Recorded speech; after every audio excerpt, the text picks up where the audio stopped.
हरे कृष्ण। गर्ग संहिता में कहा गया है, नागानां च यथा शेषः पक्षिणां गरुडो यथा देवानां च यथा विष्णु वर्णानां ब्राह्मणो यथा वृक्षाणां च यथा अश्वत्थ पत्राणां तुलसी यथा व्रतानां च तथा गोप्यो वरा च एकादशी तिथिः।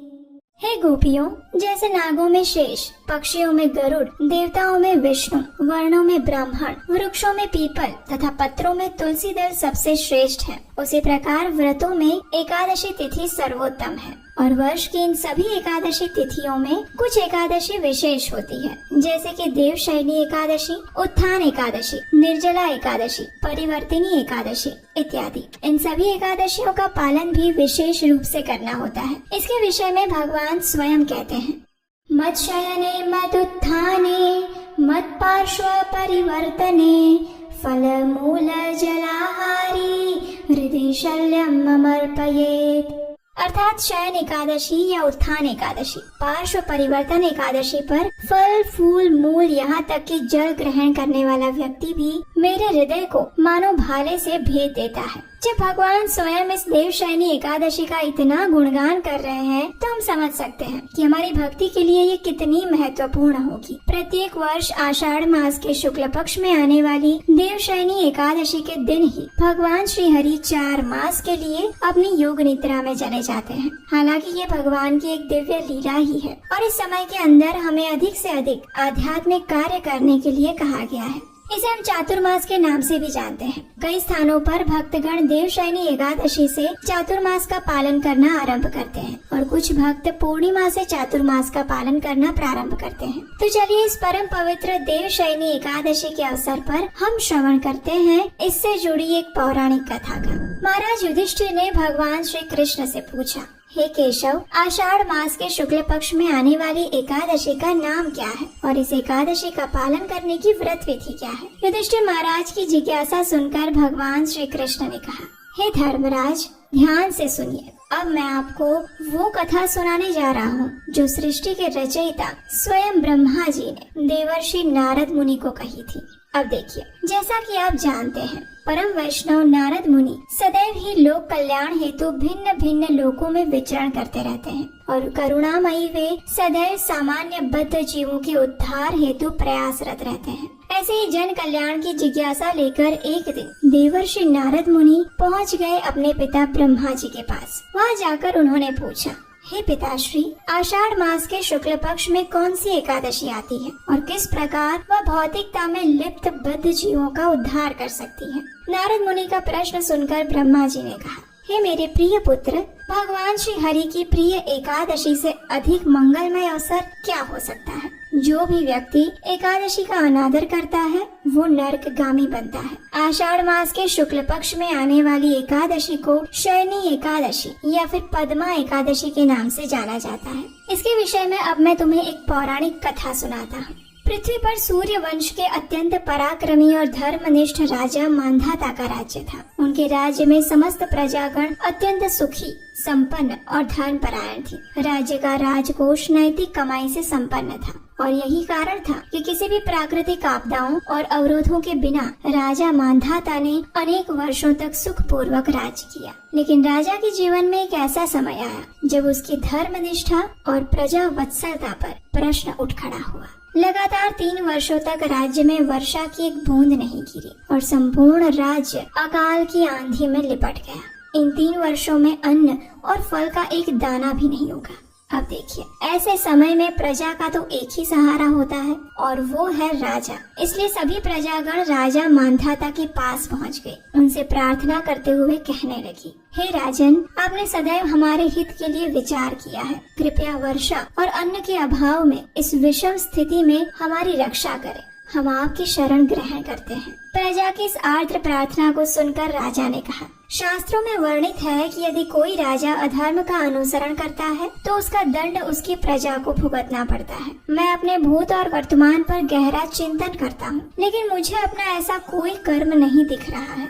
फिर भी प्रजा के हित के लिए मैं स्थिति का निवारण अवश्य करने जाऊंगा। इस प्रकार अपने मन में कुछ निर्णय करके राजा अपनी सेना और मंत्रियों के साथ वन की ओर चल पड़े। जंगल में अनेक ऋषि मुनियों के आश्रम से निकलते हुए अंत में राजा मांधाता महान तपस्वी ऋषि अंगिरा के आश्रम में पहुँचे। ध्यानस्थ अवस्था में बैठे हुए ऋषि की चारों ओर दिव्यता का प्रकाश पुंज फैला हुआ था। राजा ने ऋषि के पास जाकर दंडवत प्रणाम किया और ऋषि अंगिरा ने उन्हें आशीर्वाद देते हुए स्वयं के और राज्य के क्षेम कुशल के समाचार पूछे। राजा ने अत्यंत विनम्रता पूर्वक ऋषि को अपनी समस्या के विषय में बताया। राजा की इस विषम स्थिति को देखकर ऋषि अंगिरा ने कहा, हे राजन, वर्तमान सतयुग का समय धर्म के 4 स्तंभों पर स्थापित है। इस युग में मात्र द्विज ब्राह्मण को ही वैदिक तपस्या करने की अनुमति दी जाती है, लेकिन आपके राज्य में एक शूद्र है जो इस समय घोर तपस्या में संलग्न है। उसके इस आचरण के कारण ही तुम्हारे राज्य में वर्षा नहीं हो रही, इसलिए आप उस शूद्र को मृत्यु दंड दीजिए, जिससे कि आपके राज्य में पुनः वर्षा और सुख समृद्धि का आगमन हो सके। ऋषि की बात सुनकर राजा दुख पूर्वक कहने लगे, लेकिन ऋषिवर, मैं एक अपराध मुक्त तपस्वी को दंड कैसे दे सकता हूँ? नहीं, ये मुझसे नहीं होगा। कृपया आप मुझे कोई और मार्ग बताएं। आखिरकार राजा की प्रजा वत्सलता देखकर अंगिरा ऋषि अत्यंत प्रसन्न हुए। उन्होंने कहा, हे राजन, आप अपने परिवार और समस्त प्रजा सहित आषाढ़ मास के शुक्ल पक्ष में आने वाली शयनी या पद्मा एकादशी का नियम पूर्वक पालन करिए। इसके प्रभाव से आपके राज्य में प्रचुर मात्रा में वर्षा होगी। आपके भंडार धन धान्य से समृद्ध हो जाएंगे। ऋषि अंगिरा के वचन से संतुष्ट और प्रसन्न होकर राजा ने ऋषि को प्रणाम किया और अपनी सेना के साथ वापस अपने राज्य में आ गए। आषाढ़ मास के शुक्ल पक्ष में जब शयनी एकादशी आई तो राजा ने समस्त प्रजागण और अपने परिवार के साथ श्रद्धा और निष्ठा पूर्वक एकादशी व्रत का पालन किया। इस व्रत के पुण्य प्रभाव से राज्य में प्रचुर मात्रा में वर्षा हुई और संपूर्ण राज्य फिर एक बार धन धान्य से संपन्न हो गया। कथा का समापन करते हुए ब्रह्मा जी ने नारद मुनि से कहा, इसलिए हे नारद, ये व्रत समस्त जीवात्माओं को मुक्ति प्रदान करने वाला है। ब्रह्मा जी और नारद मुनि के संवाद को संपन्न करते हुए भगवान श्री कृष्ण ने महाराज युधिष्ठिर से कहा, हे राजन, ये पद्मा एकादशी इतनी प्रभावशाली है कि जो भी व्यक्ति इसका श्रवण या पठन करता है वो पाप मुक्त हो जाता है। इस देवशयनी एकादशी व्रत कथा का वर्णन हमें भविष्य पुराण में प्राप्त होता है और ऐसा कहा जाता है कि देवशयनी एकादशी से लेकर देव उत्थान एकादशी तक भगवान विष्णु और अन्य देवी देवता शयन करने चले जाते हैं और इसलिए उन्हें किसी यज्ञ या पवित्र कार्यों में आमंत्रित नहीं कर सकते। चातुर्मास पूर्ण होने के बाद तुलसी विवाह के बाद ही कोई भी शुभ कार्य प्रारंभ किए जाते हैं। इतनी महत्वपूर्ण देवशयनी एकादशी पर उपवास का पालन करना जितना महत्वपूर्ण है उतना ही जरूरी है इस दिन अधिक से अधिक हरे कृष्ण महामंत्र का जप करना, यानी हरे कृष्ण कृष्ण कृष्ण हरे हरे, हरे राम राम राम हरे हरे। उतना ही आवश्यक है इस दिन अधिक से अधिक भगवान की सुंदर लीलाओं का श्रवण करना और भगवत गीता तथा श्रीमद् भागवतम जैसे ग्रंथों का अध्ययन करना।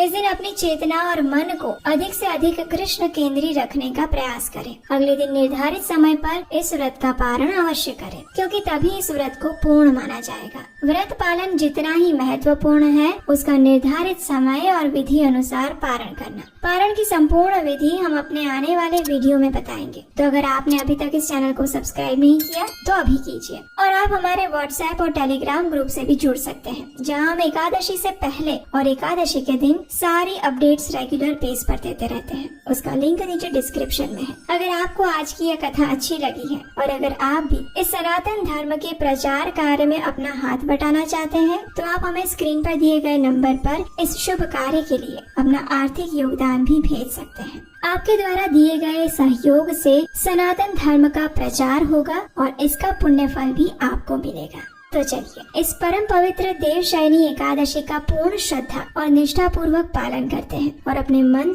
शरीर और चेतना को भगवान श्री कृष्ण के चरण कमलों में समर्पित करते हैं। हरे कृष्ण।